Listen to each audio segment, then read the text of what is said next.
الحمدللہ وحدہ والصلاة والسلام علی من لا نبی بعد اما بعد۔ ناظرین کرام، دوسری سیرت میں آج کے درس کا عنوان ہے ظلم و جور۔ سنچار نبوت میں جب پہلی بار اسلامی دعوت منظر عام پر آئی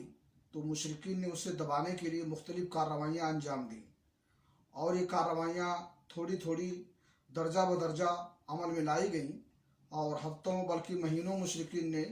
اس سے آگے قدم نہیں بڑھایا اور ظلم و زیادتی شروع نہیں کی۔ لیکن جب دیکھا کہ یہ کارروائیاں اسلامی دعوت کی راہ روکنے میں مؤثر نہیں ثابت ہو رہی ہیں تو ایک بار پھر جمع ہوئے اور 25 سرداران قریش کی ایک کمیٹی تشکیل دی، جس کا سربراہ رسول اللہ صلی اللہ علیہ وسلم کا چچا ابو لہب تھا۔ اس کمیٹی نے باہمی مشورے اور غور و خوض کے بعد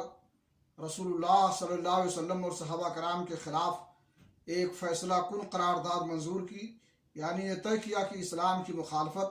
رسول اللہ صلی اللہ علیہ وسلم کی ایذا رسانی اور اسلام لانے والوں کو طرح طرح کے جور و ستم اور ظلم و تشدد کا نشانہ بنانے میں کوئی کسر اٹھا نہ رکھی جائے۔ اللہ رب العالمین سے دعا ہے کہ اللہ تعالی ہمیں دعوت التغویب میں آئی ہوئی پریشانیوں کو انگیز کرنے کی توفیق بخشے، اور اللہ کے نبی جناب محمد رسول اللہ صلی اللہ علیہ وسلم کے طریقے کے مطابق ہم دعوت کا کام انجام دیتے رہیں۔ وآخر دعوانا الحمدللہ رب العالمین۔